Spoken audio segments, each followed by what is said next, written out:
Hey, we're back and we are on to episode 15 of the Immigration Podcast. And I have with me, and I get to host today, and I have with me is a former colleague of mine, also a former assistant chief counsel with the Department of Homeland Security, ICE, for I think is pretty much as long as I was, close to 25 years you probably had, James. Go ahead and introduce yourself, please. Good evening, good day to all. My name is James A. Jones. I currently run my own law firm, an immigration practice that focuses primarily on immigration, court defense, and family immigration, the James A. Jones PC. And Susan's right. We worked together at ICE as prosecutors. I started my career back in the 1990s after attending law school at Florida State with Ben Crump. He was a year ahead of me. Um, I ended up being a judicial law clerk, attorney advisor for the immigration judges in Miami. Um, 2 years after that, I was an INS then, trial attorney. And of course, after September 11th, we became a part of this whole DHS umbrella and became ICE as they broke up the old INS and the old DOJ entities and bureaus there. And it didn't start with Trump, but really starting with Bush. And I think Bush kind of forced his way into the White House, and the Florida courts allowed him to do so, and the Supreme Court allowed him to do so. We saw and personally witnessed judges that were fired or not Mhm. hired because of their Yep. political leanings that were progressive. And same thing with U.S. attorneys' offices. And then those who did not, or those who supported the Republican Party, frankly, and President Bush's ways were then hired. And I went to Mhm. one immigration judge investiture, and the judge said and told the world, I don't even know what immigration is. I was asked if I wanted a job, I should call so and so. Here I am. I'm like, we've been applying for these immigration judgeships for years, Mhm. couldn't get an interview. This guy says his political support was in the right place, so he makes a phone call. Next thing you know, he's doing an investiture as an immigration judge. He don't even know how to spell immigration. And that's Wow. how a lot of those judges came in. And unfortunately, we got stuck then with the administrators, the judges, the U.S. attorneys. And I saw what a degradation in our system Mhm. that really started with the Brooks Brothers riot. It didn't start with January 6th riot. It started with the Brooks Brothers What riots in is South what is Florida. that? What was It the was, Brooks Brother riot? it was similar to January 6th, but it was on a small scale in South Florida when they were messing around the elections offices and trying to force the issue on the hanging chads. Remember that in West Palm Beach? Oh yeah, And yeah, yeah. Bush ended up getting in the office. He literally forced himself in office. Mm-hmm. I don't think he ever won the election either. So Trump saw that that worked, and here we are again, 20 years later, and same thing, but on steroids. And we have people's lives really at risk, and an entire administration and administrative state, being the United States and regular order, Mm. at risk and really in jeopardy because of what looks like political and economic greed and nothing more. Yeah, on that, I have a question for you. Sorry about that background noise. Um, on that, the immigration fees have gone up significantly. And for example, motions to reopen now are $1,010, and they were $110 a year ago. Where do you think this money is going? I don't think this current administration or regime is doing anything really um, in regular order. I remember Steve Bannon, one of the advisors, that said in Trump's first term that their real goal was to destroy the administrative state. And so Hmm. with this increase in fees, and come on, going up 1,000%, like with the appeals fees and some of the motion fees and things like that, that makes it very onerous on the respondents and those who are the foreign nationals in proceedings. I don't know what they're doing with the money. I doubt if it's being used to fund USCIS activities, as Hmm. we were always told these fees were doing. Hmm. So that if there's a government shutdown, USCIS will continue to work because they generally operated under these fees and this fee service. But now you're having Congress be asked for billions and billions of dollars for immigration enforcement, and for the public to be asked to pay 110 times over what they used to pay for the same applications. And where's the money going? It'd be good to get a real inspector general's report to see. Yeah, because I don't see USCIS acting any faster. If anything, they've been just even slower this entire year after they're collecting just monstrous amounts of fees. So I don't. Every time I'm starting to pay something for a respondent or a petitioner, I'm like, where? even the federal district court fees, $405, that that makes sense, okay? And because this is the federal district court, and you want people to just take serious cases there, and we have a lot of serious cases there, all of us. But the $1,000 when you have how many 12 board members, if that, um, it makes zero sense to me. And like you said, they want to get rid of the administrative state, so they're not trying to expand the actual workforce. So it's and with USCIS, the fees were supposed to go to hiring more people. And But a part of the problem and part of the goal is to put more pain in the process, right? mhm, We have yep, more fees for the clients. That yep, means less fees for the attorneys, and more likely, like hmm with some of my clients, unfortunately, whereas they could be paying their monthly immigration fee installment, they're saying, no, I have to save my money to pay for my new work permit fee or this new yep, fee, other fee that the government is charging.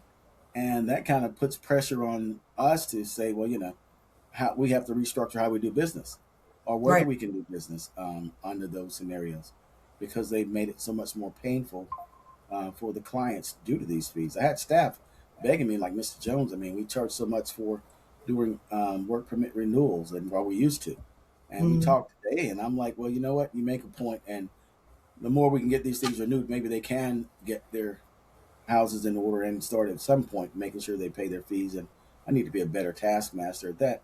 So I'm probably going to reduce my fees for even during the renewal application, just because I want folks who have a benefit available to be able to get it. And right, if it means us kind of maybe not operating with less staff or cutting down some of our operations because clearly things have to be paid for. Um, I'm trying to weigh that right now, and it's a real struggle. And a lot of clients have walked away. They're like, we can't pay you and run the risk knowing that we're going to probably not get a fair shake in court or a fair shake if immigration officers ever detain us. So I'd rather be prepared to have to leave the U.S. than, spending money on having an attorney fight for me right now because the streets are telling people there's no way they can win on right. top of the fees. So that's just made it very painful for everyone, including now law firms like ours who's trying to fight for people. Yep. And on that point, I have a couple points on that. One, I had a client give up and left the United States, who I think right now would have had his T visa granted because someone who worked at the same place that he worked, same circumstances, was just granted after 2 years. And I don't know if it's because it was the Eastern Service Center, it was still pending there. I don't know. But what I do know is that client gave up. So that's the point on that. And that's sad. Very, wonderful person. And then, yeah, I have people who basically they have to wait till they save the money for the fees before they can come back to me. And all that time, they're in jeopardy of being picked up. It's almost as if, not just is it more painful, it's targeting our businesses, which we're supposed to be domestic terrorists as immigration attorneys, right? And then yeah, we're former assistant chief counsels. We actually prosecuted, litigated cases before the immigration court for the government for over 20 years, and yet now we're trying to help people secure their rights and defend their rights, and we're domestic terrorists. But okay, going back on that, James, we that hurts our business, right? Which I think they want. It slows the respondent down, the non-citizen down from getting into status, which they want. It makes it more painful financially, which they want. And yeah, it makes our fees, a lot of our fees, which we can't really talk about, but due to ethical things, but our fees are pretty much ranging what they were 20 years ago. But now with these immigration court fees and USCIS fees, adding up to like thousands and thousands of dollars, it is almost similar to what the attorney's fee is. It's just getting up there, and yeah, it's Well, you hard. have this astronomical threat out there. Remember the unlawful presence um, Mm, penalty out there, right? where some people have already been fined more than $1 million. Whoa, whoa, So whoa, whoa, now for whoa, whoa! people Talk who, about that. Yeah, I mean, they say it in most orders, and a few people, especially in Florida, have been for every day. In the court, the judges can't even figure out how much this is. Anywhere from 500 to, I think, $990. The government says they can fine a client for being unlawfully present, undocumented in the United States for every day. So some people have been hit with a fine of over $1 million, almost $2 million for the so-called. Basically, it's an unlawful presence penalty. Some of them are some of them are unlawfully present because USCIS won't do their darn job on time. Makes sense to me, but that's the threat. Now, have we seen the government start to take assets or bring people in some kind of civil forfeiture proceeding to get those funds? I haven't seen that yet, but I don't know if there's anything that stops this administration from doing it. But the That's what threat I alone is enough for folks who have means to say, should I take this $1,000 voluntary departure gift from the government and just leave and keep my assets, or do I mm, stay and fight for my rights to be here, fight for an immigration benefit? But if I lose, I really lose because I get deported and they may take everything I've ever worked for away from me. They may take my house, take my car, take my bank account, hurt my children and their financial well being because this administration just fined me $1 million for something crazy. and I think that's their goal, to take all their businesses, to take all their houses, to accumulate, take that all almost like BlackRock. And with the fees, I just have taken upon myself to have a credit card account, and I tell my clients, "You pay me, I'll go ahead and pour it over and pay the fee," because I don't even want my clients putting their credit cards and numbers and financial data Oh, that's at true. risk. Because once the government has it, what's to stop them from saying, "Oh, I just wanted $100 asylum maintenance fee from you, but now that I have your credit card and banking information, why don't I go ahead and take part of that $1 million I just find you out of there too?" You just made me realize why they want bank account information.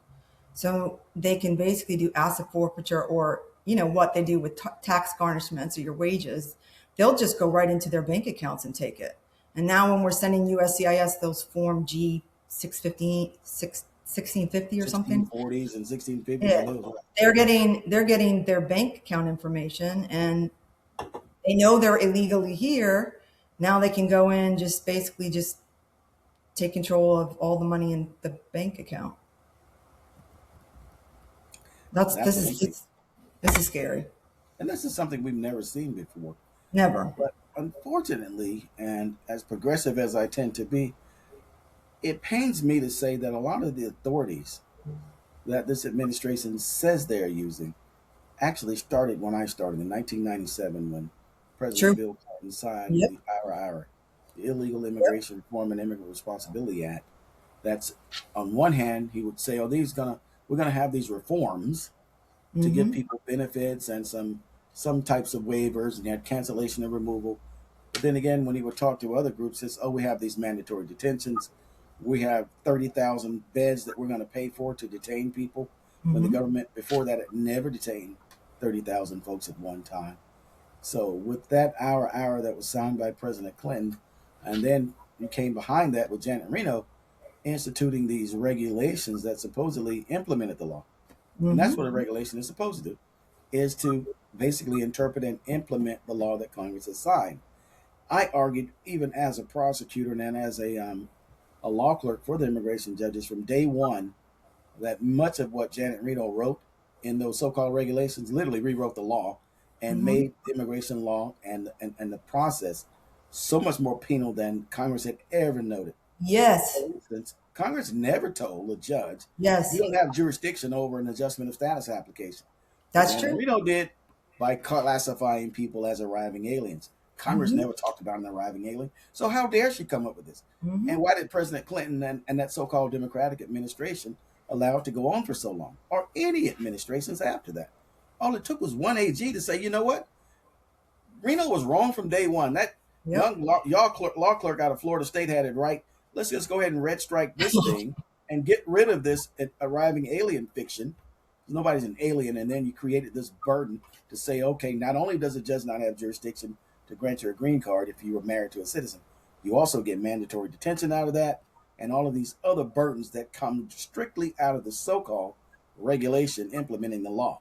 What it did Right. was revoke the law, and it's Right. gotten nasty ever since. And now we have, you don't have to do Chevron deference, so they really should. if we had the right president in there, go back and look at all those. But I have a question on that because, when I started as an attorney in 97, yeah, and April 97, no, October 97, I take that back. I'm thinking of going to Boston in April 98, but from New York. But when I started, so there's provisions within IRA that were then, of course, folded into the Immigration Act as we know it today, that are extremely harsh, that started when I started, and yet were never intended the way they're interpreting them today. And I can't for the life of me understand how they're able to do that, because I started practicing in 97. I'm gonna give you an example. We never found that particular part of the law to apply to that person, for example. And tell me if I'm wrong though. So somebody who got a voluntary departure back in, let's say, 1996, they failed to depart, but the order show cause, and it actually said that they were barred for 3 years if they didn't, leave on time, from adjustment of status, suspension of deportation, and I don't know, maybe voluntary departure again, whatnot. There's only 3 years. Okay. So eventually, let's say the law caught up with them, and they didn't turn themselves in. And also it says it's the order of deportation doesn't go into effect until they're actually notified. They're sent the notice to report. And then 3 years starts from there. All right. 3 years goes by, but after that, they find the person. Let's say in 1999, and they deport them under the old deportation order, deport them. So now 10 years later, they're in their country, and they've spent 10 years out of the country because they think they have to spend 10 years out of the country in order to come back in. Their wife's a U.S. citizen, their child's a U.S. citizen, and they come back in, even though they had an actual waiver to come back in under 212, it's too dangerous for them in their country to leave. And I wish I could tell you more, but I'd have to get permission. But in any event, this particular person is an extremely rare type of person in their country based on their ethnicity. And they had to flee. They come in illegally. Now the government is saying, you're barred for life, lifetime bar to adjustment of status based on that deportation order back in 1996 because you failed to depart and then you left. So you self-deported. Now you got a lifetime bar because you had a deportation order and you were removed. Sorry, you were deported. We took you back. So now you have a lifetime bar. Now, deportation orders were not in the law at that time. They didn't even use the word removal. They used exclusion. They used the word removal for it. And now they're substituting. They didn't use the word deportation exclusion. Now they're actually substituting it, saying that, well, it applied to deportations as well. But do you remember ever applying that to people who were back then? I don't remember seeing the lifetime bar come up with people who had been found inadmissible or excludable prior to removal proceedings. And then after removal proceedings and coming up with our arrow in the so-called bar, then trying to apply that to people who were removed or excluded, not deported or excluded, pursuant to the old the OSC, I think it was, the order to show cause, not a notice to appear, and an MTA. And the way I understood it, and that's what determined what law that you followed, was whether you were in proceedings or had the adverse findings pursuant to an OSC or pursuant to the new MTA that came with the law of 1997 by Clinton. Right. And that was the line of demarcation for the most part. There were a couple of transitional things, but that was really the breakdown. So that's unfortunate that we want to back and try to bring people from the old OSC cases to say, well, the new removal things, the burdens are there for you. Can't reach back and get into the benefits though. You can only grab the burdens and hold those against in lifetime. Yeah. But the U.S. citizen wife, no criminal, nothing, and U.S. citizen child who's an adult now, I-130 approved, couldn't adjust in 2002 because he just missed 245.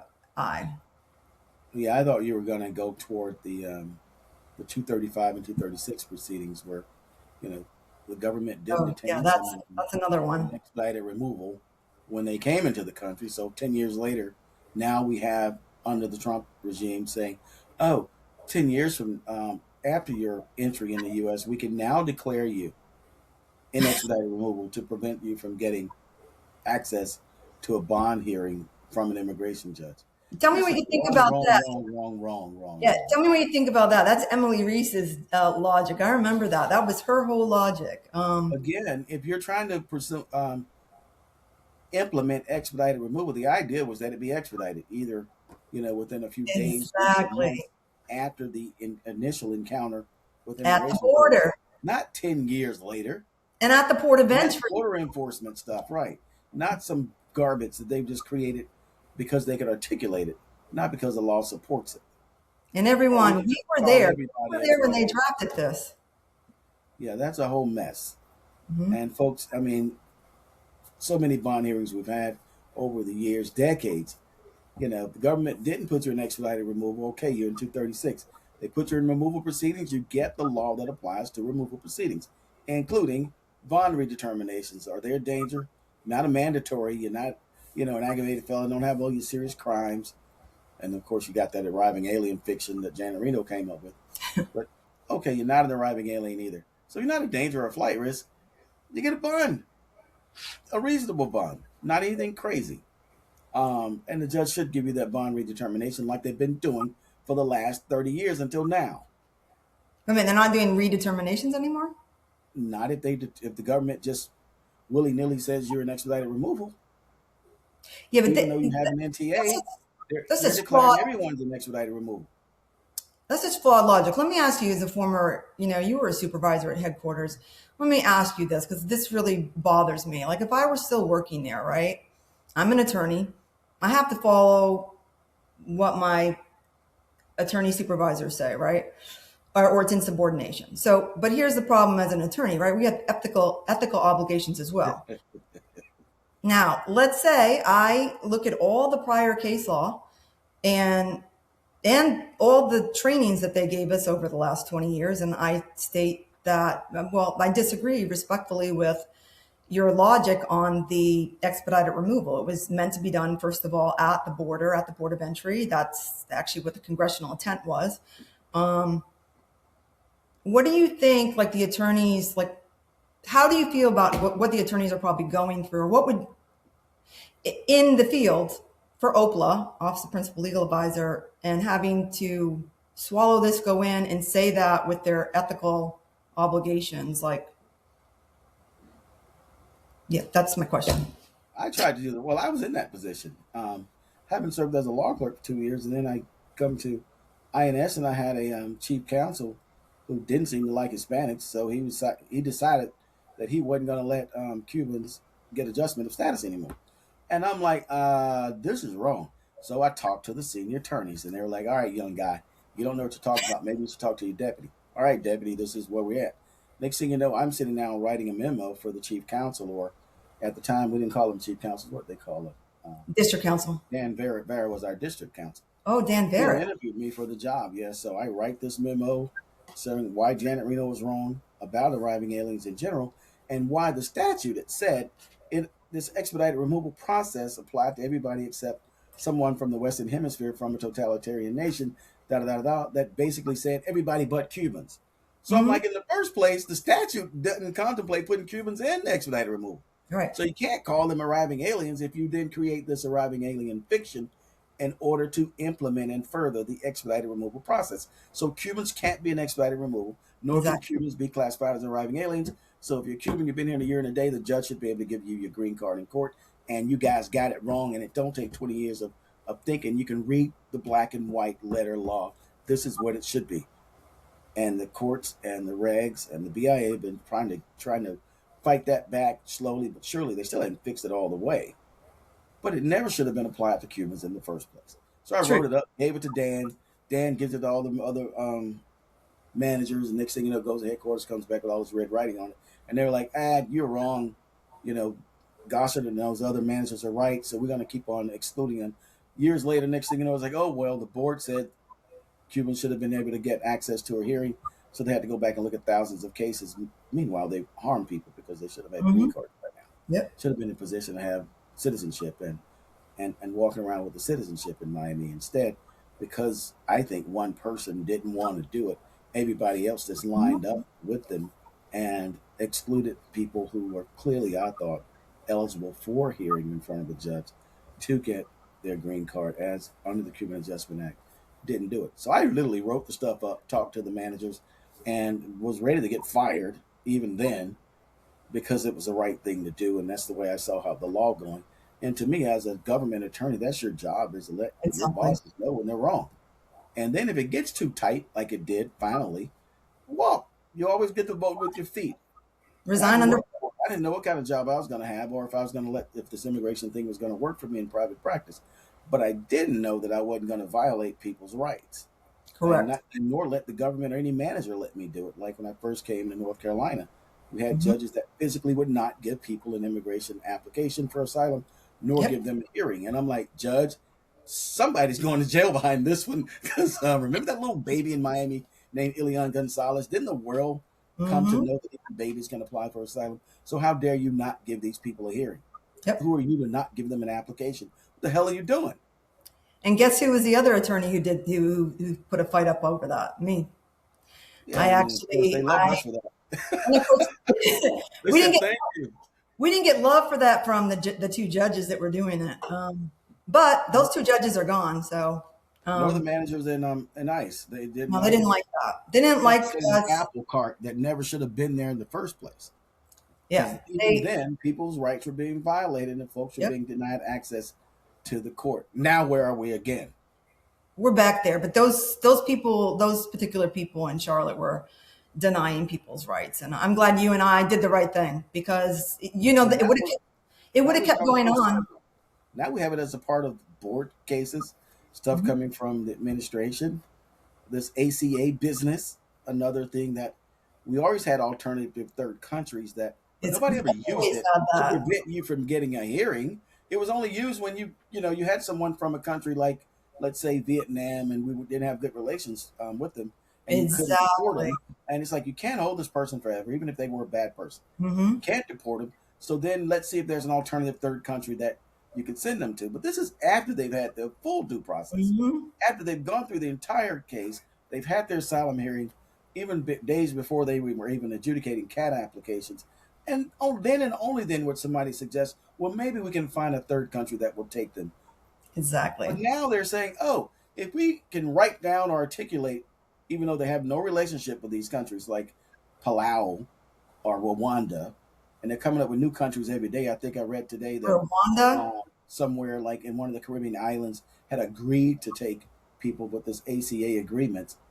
And now I have trial attorneys telling judges multiple countries because the government hadn't figured it out. Well, if we could just throw it up in the air and say, well, Honduras, Guatemala, Palau, or Rwanda will take this person, then they have no access to a hearing. They don't have But the right that to have makes an zero asylum. sense. How do we even know that they're not most of the countries they're even naming are scary in and of themselves. Like not U.S. citizens aren't going to go live there in a lot of these countries. So you need an asylum hearing on that. If you wherever you're going to remove them to, you have to have the right to an asylum, I mean withholding and removal, and convention against torture.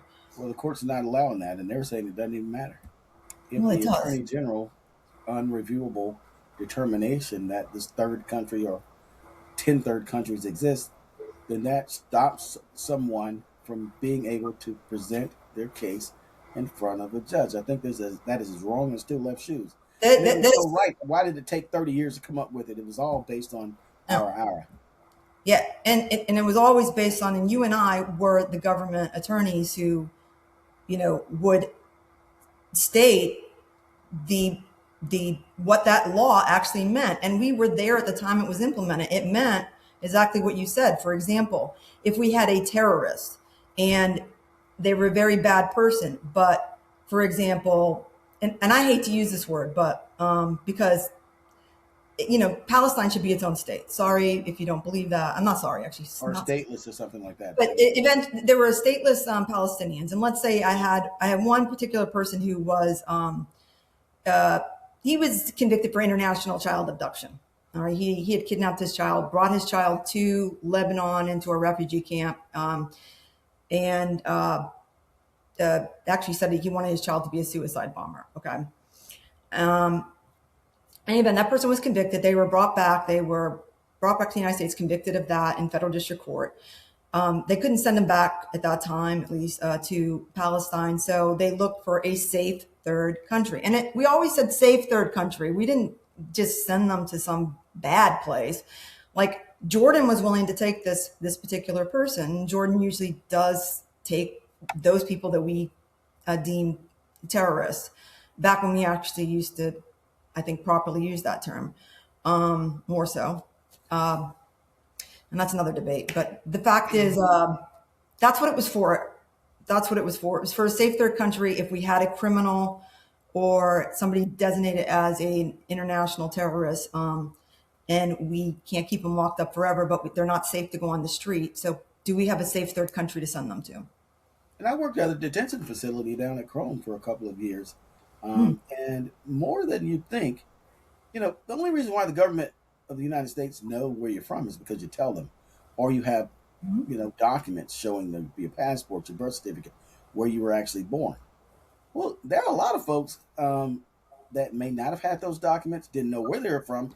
We just couldn't prove that they were U.S. citizens, so they technically are kind of like stateless, so we can't determine it. And so the court, and Judge Hurwitz was one, would say, we got to find a safe third country or something. Even if it's the Bahamas, as long as you leave, they're like, he would even tell them, like, sir, if you just happen to get on a cruise ship and come back to the U.S., you're on your own. But if we have to send you somewhere, let's see if we can send you to the Bahamas. I'm like, Judge, what are you doing? But We he even was that gave kind them of the judge. chance. We He even was like, gave at them. least we deported you, and if you come back, you're on your own. But, there's a little island across the street. Let's see if we can send you there. But there are a lot of folks who just, we don't know where they were from. Or you'd have people that will have mental conditions. There was one guy, I think he spoke like 7, 8 languages, and it wasn't in succession. It was like during the same sentence. Oh, It was a whole hot mess. Yeah. They were on the line with Bound Global and these other translation sites. The judge couldn't figure out what this person was saying anything. I couldn't either. I'm like, and it was like, well, what are you going to do with someone like that? Either they really have mental issues or they're crazy like a fox or an evil genius, whatever the case it was. And another one of those cases where it was like, we can't determine who you are, where you're from, and what we're going to do with you. We just can't see that you're lawfully present in the U.S. and have any avenue to it. So what's going on here? And an alternative safe third country might be something for someone like that, even if they're not a bad person. It's just they can't prove they're eligible to stay in the U.S. and we don't know where they're from. And they may not know. Imagine getting dementia or something and you don't have your documents on you. oh Lord.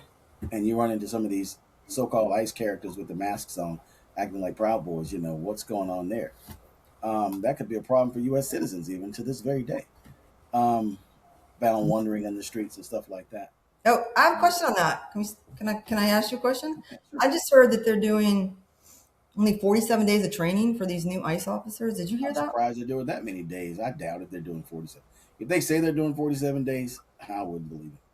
I wouldn't trust that they're getting that much The training. academy is normally 5 months long, and when I taught nationality law, immigrants, non-immigrants, use of deadly force, all that stuff that we taught as attorneys at the time, which I don't think they're taught by attorneys anymore, but that took over a month to do that part alone. And the nationality is at least 30 days, and they have to pass a very stringent test. So 47 days, they're probably giving them half a day of nationality law. They're not learning about the Philippines, Panama. When people are born in the Panama Canal Zone, born in Philippines during a certain time, they probably don't know that Puerto Ricans are U.S. citizens. They probably don't know that people in American Samoa are U.S. nationals, Guam, U.S. citizens. There's all kinds of the Mariana Islands. There's no way they're learning that, never mind the chart. So it's no wonder they just literally arrested a whole bunch of U.S. citizens in Target in Minnesota recently. Or even learning Spanish and stuff. I doubt if they're even getting 47 days, but clearly that's not enough. But even if they got 407 days. They aren't being trained to do domestic civilian in a city policing, to do crowd Right. control. Now, one thing I used to be proud of, and I did some 287G training, and I remember listening to the officers Mhm. laugh and joke, but they were serious. They're like, even on the border, you never had to even physically fight, and certainly not shoot anyone. No. And they would say, "Look, Jones, if we have to burrito somebody, we will." I'm like, "What do you mean a burrito?" They're like, "We get 4 or 5 people together and get a burlap bag, and somebody would throw the bag at them or two, Mhm. and they just roll them up and roll them and twist them as much until that person is destabilized, so they can't harm themselves. They're Yeah. probably more dizzy than anything, and we roll them up and arrest them, but nobody got hurt, not even the respondent, none of the officers." And they're like, "It's a burrito," and they laugh about it. And I'm like, "Well, what happened to the burrito? Now you're jerking U.S. citizens out of cars, with army military style weaponry and shooting Mm. people in the face." That's not the officers we talked about or talked to or Nope. trained, even when Nope. we were training them to make immigration stops.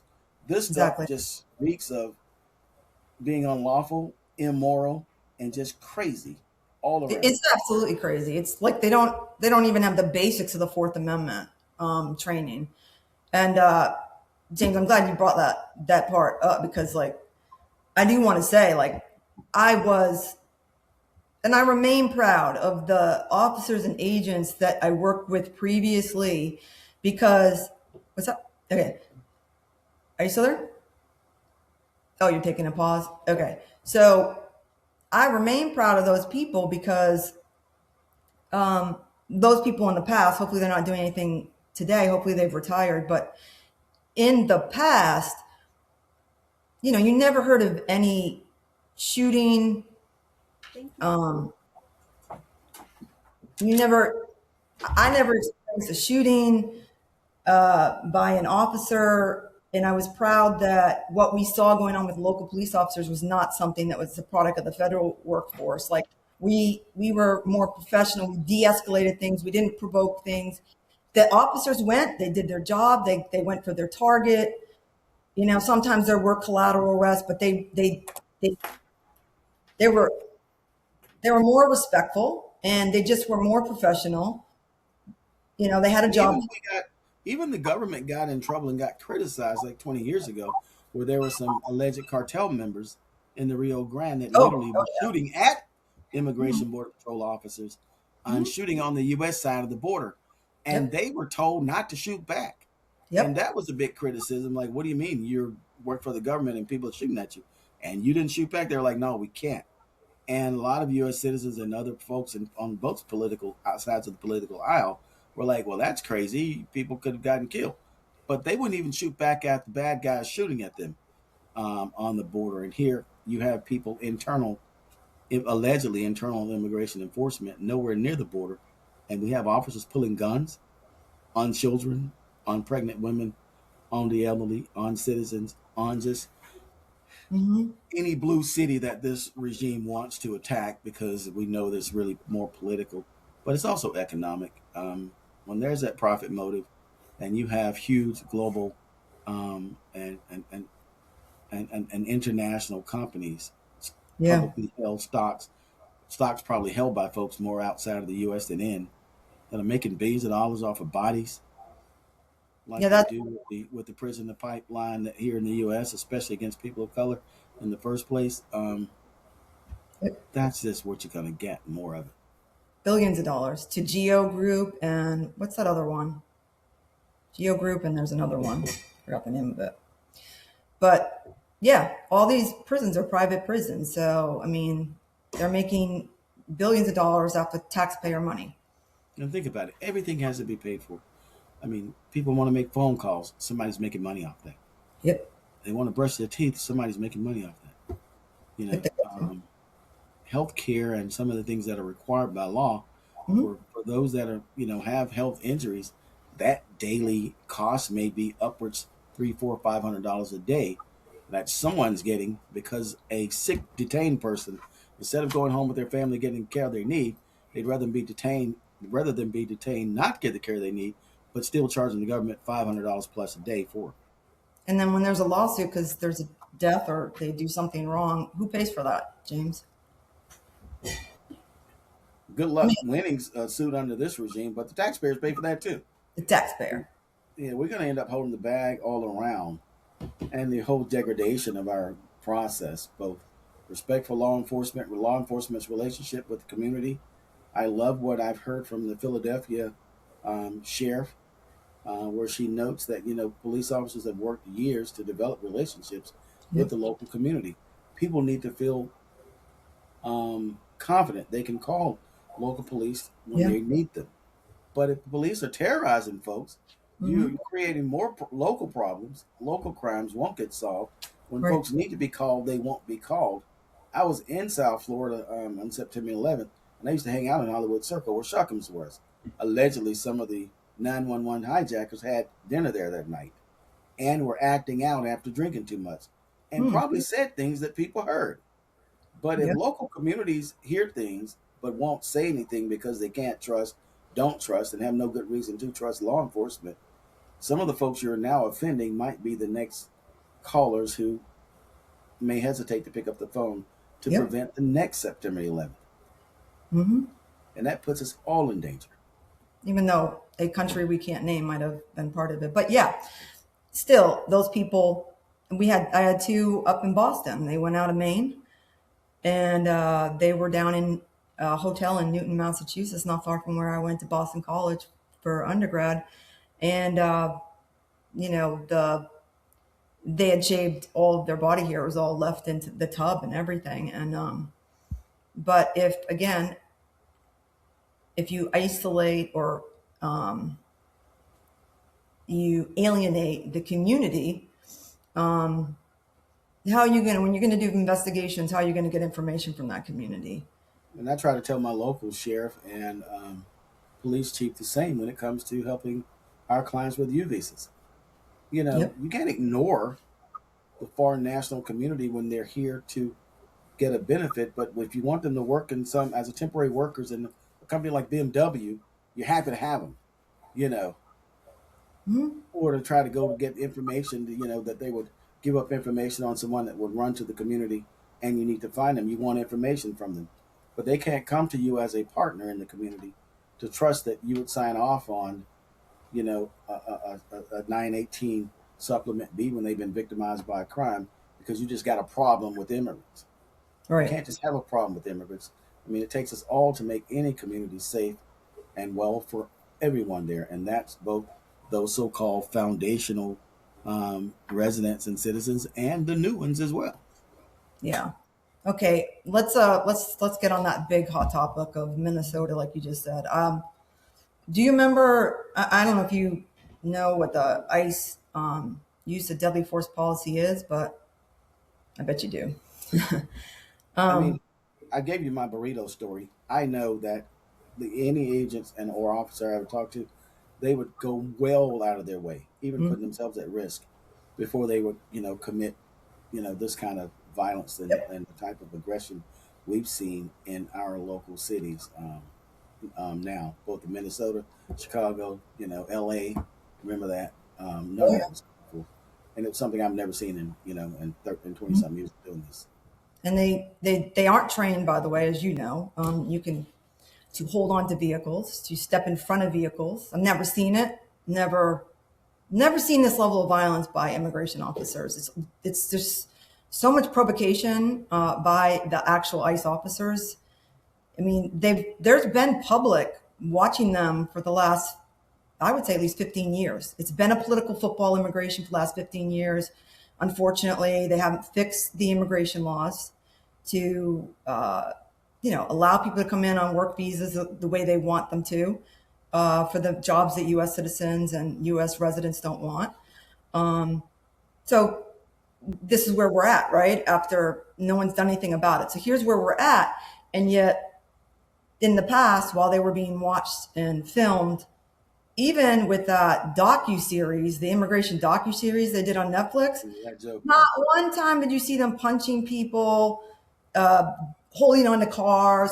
And that was during Trump 1.0. So why all of a sudden are they literally, they actually invited themselves to be filmed in that one, by the way.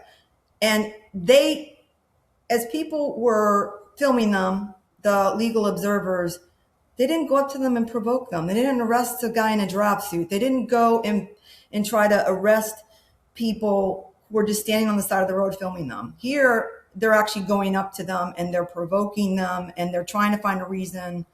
In my opinion, you know, some of them are they're clearly not obstructing justice. They're just protesting. And so going back to the use of deadly force policy, you know, in that Minnesota case, do you think that officer was justified? Listen, no, and having we love and support any good officer who's doing their job, Absolutely. whether they're in school or doing street patrols or working with even DHS.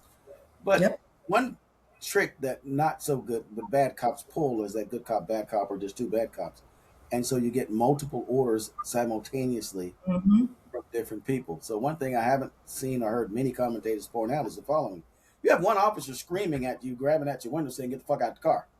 Mm-hmm. Chances are your attention is on that person. Meanwhile, the officer that ends up doing the shooting, jumps out of his truck and runs in front of the car as she's turning to leave. I'm not so sure that she even was able to focus on him until the end. But even with that, she had turned the wheels to go into the road, Well, turn the not wheels. toward anyone, and those wheels would have been turned away from him. And he continued, and he did, to step away. He doesn't get hit. His feet doesn't get run over. He's not in danger. He puts himself there, but he still wasn't in danger after walking in front of the car, with her attention being trained on the officer telling her to get the F out. Well, And you're for not the allowed to walk in front of was on the a left side. So vehicle. he put himself in danger to provoke and escalate the situation, but even that still didn't put him in any kind of deadly danger because she was turning to leave, not knowing how she ended up in that position in the first place. But she clearly was turning to leave. Her demeanor was actually jovial. She was Very. like joking, "Have a nice day," I have being, no problem with you, officer. yeah. I mean, she wasn't mad. She wasn't It wasn't angry. She didn't have any kind of malice. She's not this angry person who's trying to go hit an officer. No, exactly. she's not one of these Proud Boys riding through a crowd in West Virginia saying, "You will not replace us," trying to drive over a crowd of people. Exactly. She's not some angry mob trying to attack the Capitol on January 6th. She's saying, "Hey, have a nice day. We're gonna agree to disagree, and I'm leaving." And she It's turns the like, wheels. The wheels are clearly cut oh, away they're from really the cut. There's, officer who had walked in front of her, and she didn't go speeding off until she got hit finally when she got shot. So she was going away slowly, and there was no reason at all for this Mhm. officer, one, to have had his gun out, two, to have walked in front of the car, and certainly there was no reason to shoot. And no one in their right mind can say that he was in danger when he shot her from the side and from behind, even as the vehicle had passed him. And Mhm. why is he the only one shooting if somebody's in danger? That means all the other officers didn't do their job to protect him. Good Because if point. he was in danger, they should have had their guns pulled too. That's He's the right. only one who could see this. Right. Really. They all would have had that because the use of deadly force policy is you, first of all, ICE cannot use non-deadly force with their firearm. So the use where they can use it for deadly force is if there's imminent threat of serious bodily harm or death to that officer or to a third party. And that third party, if that third party is that officer, then the other officers should be, you're right, drawing their weapons because they're supposed to save their fellow officer. But And you're right. mostly, There is no threat from this woman whatsoever. I mean, it's just obvious, but there's reasons why police are told not to shoot at moving vehicles when their lives aren't immediately in threat. I mean, he made that a deadly threat to anyone else. It yeah. could have been another citizen, another Mhm. officer. I mean, you shoot somebody whose foot was behind the wheel. Now that car could have gone anywhere. That Yep. car could have hit innocent people or another officer or whatever. He made something deadly. And with all the cars and snow on the ground or whatever the case, it ain't like she could have gotten away too far. Had you just let her drive on down the road and arrested and Yep. stopped her later. And given her demeanor, she probably would have stopped for a blue light. I mean, there was no reason for this Yep. unless you wanted to have it happen. Unless the political Mhm. commentators that, even going back last year on the Trump one saying, hey, this guy wants a reason to declare martial law Yes. to put officers in the streets, so he wants the public to act out. So public's not acting out enough, y'all. Didn't act out enough in Chicago, didn't act out enough in LA. So why don't we now escalate the situation and put ourselves in harm's way so that we can claim we now are, are in danger and now have more federal law enforcement agents in Minneapolis, St. Paul, than what I've been told from the mayors and on their reports, than they have in their and the governor, than that exist in the city otherwise. So they I mean, created isn't it 3,000? I mean, they only have like 4,000. I don't know how many they have actually, like but 1,200, I was told in total. So they created 1,200 a there. situation, yeah, total like between Minneapolis and St. Paul, and Oh, you're gonna have who's several paying? thousand federal agents. Who's paying for that? Of course we are, if it gets paid for. So he created the situation, and now reports are coming out that he got drugged by a car a year ago. Sounds like he may or may not have even should have No, even been no. in Here's what uniform. he did. Here's what he did. The Chicago one. That it wasn't a year ago. It was just 2025. It's like a couple months It ago. was the last name year. Okay. Okay, yeah, yeah. He went up to a car again, did the same thing. He provocateur. He's the one going up to the car. Doesn't like what the guy's saying. Now I don't know if the guy again. I don't know if the car's in the way. I'm going to give him that. Like if the car's in the way and you're obstructing, okay. But take the license plate number. You can deal with that later. Do your job. If it's not really obstructing you, get on with your job. You can always get, if you really have an obstruction charge, you can deal with it later. But the fact is, he went up and he sprayed pepper spray into the vehicle. The guy lost control of the vehicle because of it, and that's why he ends up dragging the officer.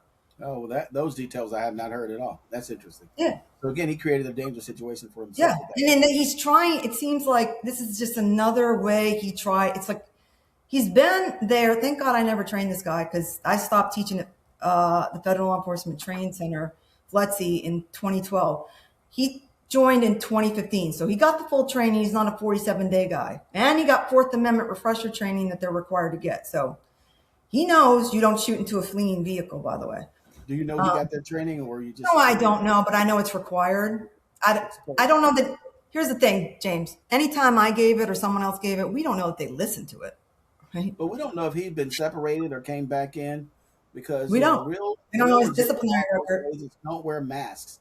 Remember, we did training. We couldn't even officers couldn't even go on the internet on the open source and pull Yeah. information from folks unless you had a warrant, unless they were under Yeah. investigation. You could this stuff we're seeing with wearing a mask, not giving your ID, not giving your name, not having a warrant. None of those things were on the table. It goes back Yep. to Watergate restrictions. Yeah. And good officers know better. Good agencies know better. The federal government used to lead in that kind of training. So to have so-called federal officers doing stuff worse than some of these state and locals do Yeah. in I the mean, South, uh-uh. well, Nobody, anywhere. no, James, no. anywhere. James, anywhere. I want to That's know if that's somebody's all. That's pulling all me it is. over. Anyways, did you see one last thing, James? Did you see down in Texas there was a guy, he was pretending to be ICE, he dressed up and all that, fatigue stuff and had a mask and he went up. The guy was pulled over. I don't know if they were immigrants or not immigrants, but there's some black individuals they pulled over. And some people noticed it and said, I don't think that guy's really law enforcement. And they started going up to him and questioning him. Anyways, he turned out, and he was still pretending to be ICE. It turned out he wasn't. Okay. And they did arrest him and prosecute him. But you imagine he pulled over and took, women and I children got or called boys. by clients a few nights, well, what a few nights ago, back in the summer, and they were like, "Mr. Jones, we think ICE agents are coming to our neighborhood and our door." And I got out of my bed, went over there. By then, they were outside talking to neighbors, and these so-called agents had come in a blue truck, and it left. And we talked and told them, give me a call if there's going to be an issue. But we're the local cops, because it took me 10 minutes to get there. I was out there 10 or 15 minutes. I still don't see local police. I just knew that if ICE was doing some operation in a local neighborhood in Spartanburg, South Carolina, they really would have called the local. No, that's what they used to do. I didn't think they would have, right? We So don't I do it get anymore. home, and later on, I called back, checked things out, and they were like, "Yes, the police finally came." And guess what? The local police told the families What? they don't think those are real ICE agents themselves. But Oh, what the really? police never did was issue a PSA, talk to the public, talk to me. To this day, haven't come forth to say, "Guess what, guys? We think Spartanburg, South Carolina, has a problem with people posing as ICE agents and knocking on doors at night." They haven't said anything like that, but they told the family that night. Okay, that's crazy. They should be looking for those people. And they should let the public know. And they need to let the public They know. should They need let to. the governor know. They should let ICE and federal agents know. Hey, Well, it's too easy for folks to impersonate you all with these cheap, bandanas on, and in these vests that you can buy anywhere. So maybe you should look like a real agent. Maybe you should show your real ID. Maybe you should call local police before you come into our town with some of this foolishness, because you're putting everyone at risk, including yourselves. And our local police won't and don't, to my knowledge, haven't had that conversation yet. But I mean, that's a conversation every local police agency should be having. how many times have we been trained that we don't let people into the office when we were with ICE unless they show us their credentials and they have a need to be there? And we're supposed to question them. Like, remember those trainings? Like, this is like Need to only know in a business purpose. a couple years You ago. know, Like, the trainings are don't just let them in because they say they're Joe Schmo. So why should the public who doesn't even know who they are be interesting. okay with them not showing their credentials? I mean, you don't know who they are, and I I have a huge problem with that, because if I were to be pulled over by anyone who's got a mask on as a female and just a human, I want to know you have the authority to do it, even if you're not correct in doing it. I just want to know you have the You're authority. just right, because that's like a disclosure rule, and we used to have to take these trainings every year, and those are the two big principles. Is there Huge. a need to know? Is there a business purpose? And so, even if someone could show that they had credentials as a federal officer, okay, you're an officer, but do you have a need to know this information? Do you have the What is authority that business purpose that you you're have it trying for? to? Do you want it for personal reasons? Do you want it for political reasons or some other get back, or to make yourself look good to some political? What is your business purpose? Otherwise, Right, you get no disclosure, or you don't knock on my door in the middle of the right. night, or you don't tell me to come out of my car, Hmm. as a private citizen. What is your need and what is your business? And, probable cause, what people would ask, or reasonable suspicion, Yeah, as many are asking the agents, does dark skin, brown skin, or a so-called accent, when, by the way, every human being has an accent. It's just different than yours. that's true. That doesn't make you guilty or consequent guilty for anything. Hmm. That shouldn't be reasonable suspicion for anything, but other than being a human being, Right. no matter what Chief Justice, Kavanaugh says. Yeah. Remember when Britney Spears was doing the British accent? It doesn't make her British. I used to love when people from the Midwest say, "I don't have an accent." Like, you're from Minnesota, you got an accent too. Oh, they You have an know, accent. I had a roommate from Minnesota. She said roof. She had a very good. She had a very, everyone has an accent. It's yes, all relative. true. And what's the standard? Although people from New Hampshire, we would say we don't have an accent. What But what made you all the standard? right, I didn't. I don't know, because we're live free or die state. I don't know. Well, what made you the standard? I don't know, my I know that's friend. just how some of the whole. You are definitely right. I have an accent compared to people in the South. They definitely think I have an accent. And now I have like a whole combination accent. So, And I'm sure Native Americans would think we all got some pretty weird accents. oh yeah. Oh yeah. But they're such lovely people. I love them. So, what are we going to do? We're going to fight for our clients and for our community, for Yep. ourselves. I mean, because our own existence as freedom fighters, I would call it civil rights, human rights fighters, and immigration defense attorneys, that too is at risk Oh under yeah. this regime. Yeah, James, if I, oh, by the way, I, am not, I'm not suicidal. If anything ever happens to me, if I disappear, come find me, because I'm not a terrorist. I'm not a domestic terrorist.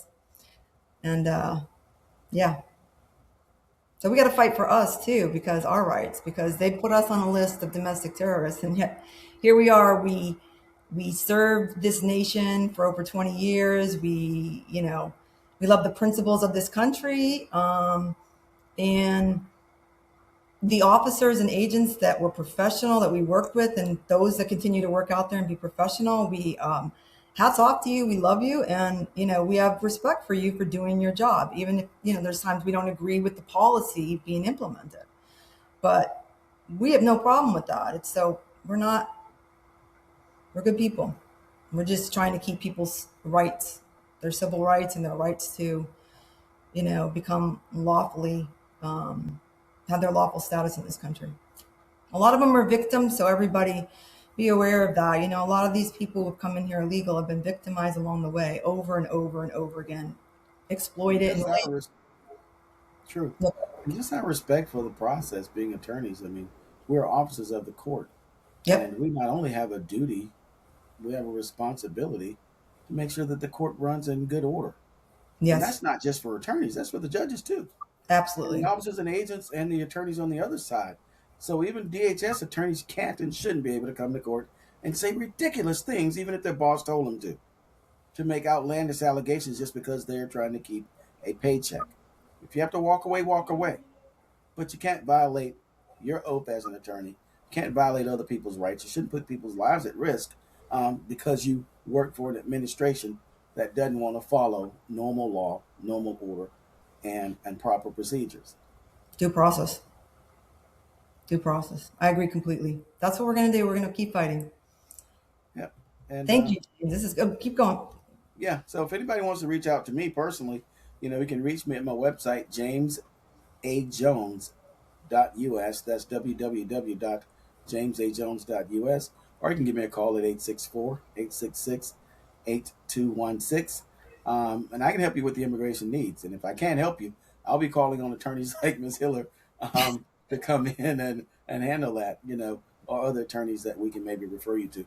But I Yeah. think everyone, and I've told Susan this every chance I get, I think especially if you're in court in Charlotte or Georgia, Mm. anywhere in the South, but really in Charlotte, North Carolina, Oh, if you have God. an immigration court case, you need an attorney, no Yes. matter what. If you No have a matter. case, and at this point, anywhere in the world, I'd rather everyone walk into that courtroom with an attorney Hmm. than to try to do it themselves or to be so afraid that you don't go at all. Right. Right. Exactly. Great point, James. And James has been telling me a lot of things for a while, and he always has excellent advice. And he is an excellent attorney. You're in South Carolina, but you do North Carolina as well, Of course, I have correct? an And office in North Carolina as well, and we and can you're, work near, with you're not far from Georgia, too. Yeah, yeah, and we can work with people all around the country, all around the that's world. right. But we need to hear from you, and the sooner the better, so we can get prepared and get you prepared to be able to give you the best assistance we can. Exactly. Yep. Awesome, James. Great talking to you, and I hope to have you on again and update us with other things. Awesome, and let's get some of our Spanish staff on here too to do this thing bilingual. Thank you, Thank you. Ms. Great idea. All right. Have a great one. Bye. All right. Bye.